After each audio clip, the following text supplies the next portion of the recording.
요한계시록 13장 16절에서 18절 하나님 말씀 전하겠습니다. 그 당시 로마 사회는 상류계층, 하류계층 이렇게 구별이 있었습니다. 그리고 또 그 각 계층에도 다양한 층이 나누어져 있었는데 상류계층의 지위는 어떤 귀족 가문에서 출생함으로써 얻어지고 또 부를 물려받았습니다. 또 부를 얻었던 다른 사람들은 이제 사회적 지위가 부를 얻음을 통해 상승을 하면서 교육을 더 받게 되고 교양이 있고 또 행정부서에 자리를 얻을 수 있는 짐승의 영향력은 이렇게 상류 계층에 속한 사람에게만 나타나지 않습니다. 하류 계층에 속한 사람들은 적당한 재력의 자유민들, 또 해방된 노예들, 그리고 노예들 이렇게 하류 계층에 있는 사람들인데 또 자유민들 중에서도 가족의 배경이나 뭐 직업, 시민권, 부에 따라 그 지위가 다양을 했습니다. 중요한 것은 아무도 이 짐승의 영향력에서 벗어날 수 없다. 그래서 오늘 16절에 보면 그가 모든 자, 작은 자나 큰 자나 부자나 가난한 자나 자유인이나 종들에게 그러니까 모든 계층을 열거하면서 16절에 그 오른손이나 이마에 표를 받게 했다. 자, 오른손이나 또 이마에 표를 받게 한다는 것은 대조를 이루는 건데 하나님과 어린 양의 인을 받는 그거와 대조를 표현에 있어서 사용하고 있는 것이죠. 이렇게 표를 받는다, 어떤 인을 받는다고 했을 때 세 가지의 어떤 의미를 내포하고 있습니다. 첫 번째는 소유물의 어떤 의미죠. 그러니까 구원받은 자들 이마에 인은 하나님께 속해 있다라는 표시인 것처럼 역으로 이마나 오른손에 있는 표는 짐승에 속해 있다라는 걸 보여주는 이렇게 신자들, 믿는 자에게는 하나님의 흔적이 있는 것처럼 불신자들에게는 이 세상에 흔적이 있는 거죠. 어디에 속해 있느냐? 소유물. 두 번째는 상업적인 관계가 있습니다. 짐승에게 속하고 어떤 자유롭게 매매할 수 있는 어떤 그런 것을 이야기하는데 그 당시 사회에서 어떤 표, 카라그마, 우상, 에이콘 이런 단어는 그 로마 지도자들이 그 동전, 매매에 사용하는 그 동전에 그 초상이나 이름, 칭호들을 각인할 때 사용됐던 용어거든요. 뭐 카라그마, 에이콘. 그러니까 이게 주조된 화폐를 사용한다는 것은 짐승의 표를 다루는 어떤 한 가지 방법인 거죠. 주조 화폐가 어떤 짐승의 표가 새겨져 있는 어떤 매매 수단이니까. 황제의 이름과 또 날짜가 적혀 있는 어떤 표가 공적인 매매 증서, 뭐 부동산 거래 계약서 이런 데 찍혀 있기도 하고 또 그런 표는 제국에 있는 모든 상업을 하는 자들에게 독촉장을 뭐 보낼 때 이럴 때도 찍혀 있는 어떤 이렇게 상업적인 관계의 의미를 또 가지고 있고 세 번째는 어떤 예배 의식과도 관련이 있는 것으로 말하기도 합니다. 그러니까 유대인들의 어떤 예배를 흉내낸다는 생각인데 그러니까 하나님의 명령을 우리가 손목에 메고 미간에 붙이는 것처럼 이 짐승의 표도 오른손이나 이마에 요청함으로써 하나님을 모독하고 하나님을 반역하는 어떤 그런 행위로 이야기될 수 있는 것이죠. 예를 들면 주전 3세기에 그 알렉산드리아에 있었던 유대인들한테 그 디오니수스라는 어떤 표, 그 담쟁이 덩굴 어떤 그런 상을 몸에 3개에 넣어라. 그런데 그것을 거절한 사람들을 처형시키는 어떤 그런 일이 있었다고 합니다. 이게 짐승의 표를 통해서 거짓 신앙에 동요매는 그런 방법과 유사한 것이다.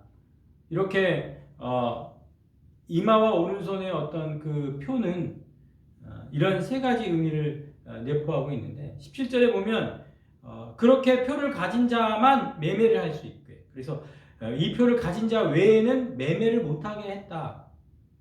상거래에서 제외시킨다는 어떤 위협은 지배 세력들의 정책을 수용하도록 하는 어떤 압박의 효과가 있고, 또 그런 것은 동일한 직업을 종사하는 사람들이 어떤 조합을 그 당시에 형성을 하고 있었는데, 이런 조합들은 황제들과 제국 어떤 행정 관청 관리들에게 기념물을 봉헌하기도 하고, 또 모임에 참여함으로 이래 공적으로 황제와의 일체감을 굉장히 강조하고 상업적인 어떤 배려를 받아야 되고 어떤 그런 카르텔이 형성되어 있는 상황이기 때문에 그리고 또 이 황제를 숭배하는 것과 어떤 매매하는 이 상업의 이런 관계에 있어서 어떤 지식들, 또 종교적인 충성심들, 그렇게 이 시장 안에 형성된 어떤 이 압력이 상거래를 하는 데 있어서 굉장히 필수적인 요인이 된,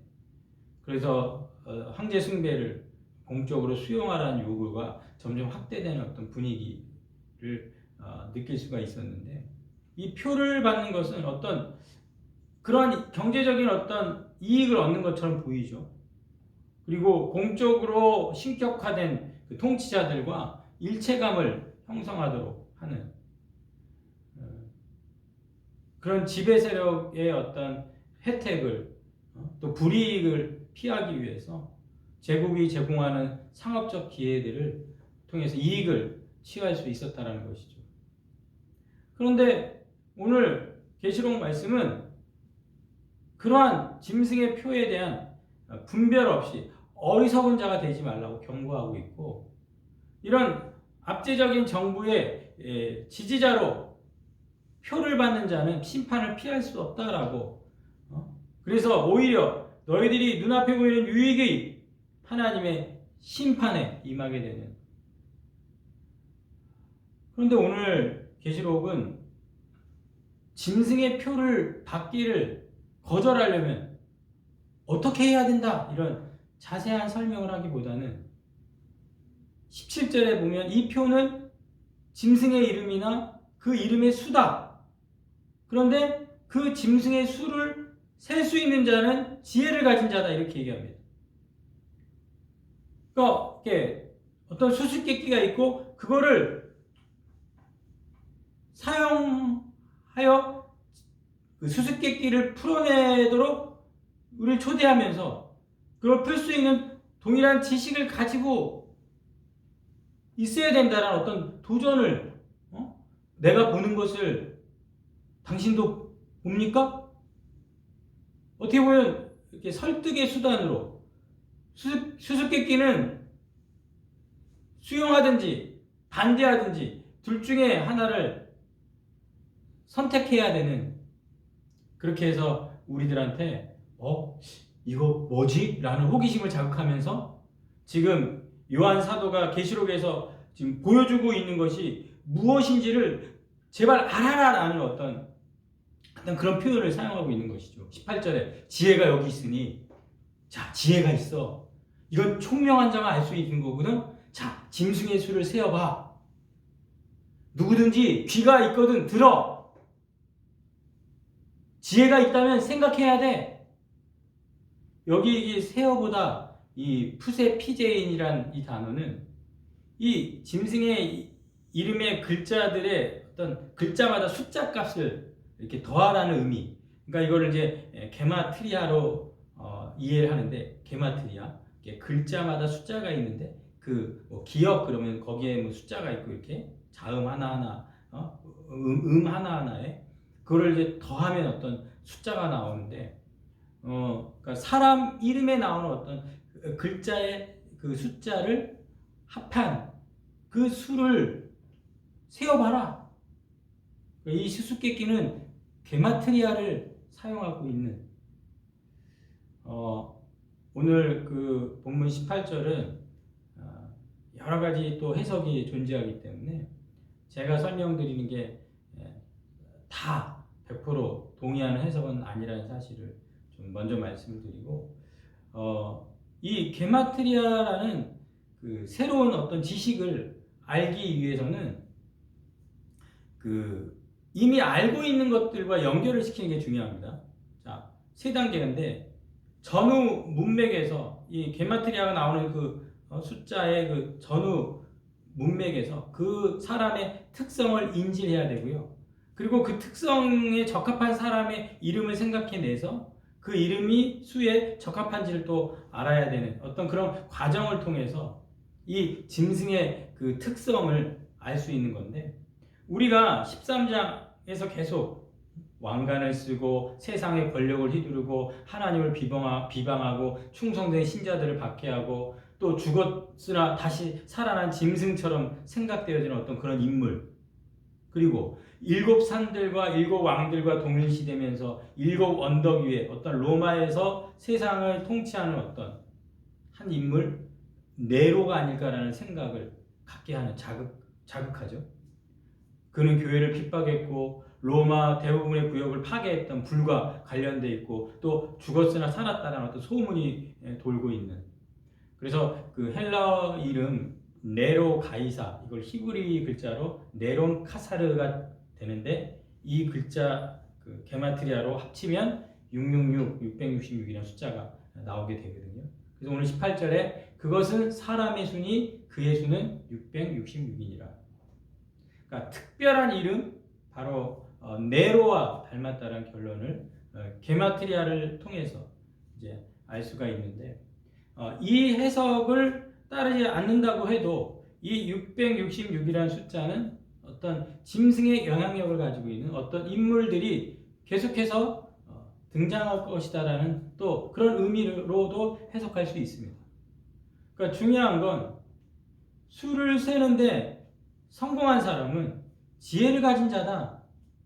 그러니까 이 땅에는 반드시 666이라는 짐승의 수의 영향력으로 하나님의 인이 아니라 짐승의 표를 받게 하는 도전들이 있다. 그것을 분별하고 그것이 무엇인지를 아는 지혜로운 자들, 그들의 공동체에 합류해라. 지혜가 여기 있다.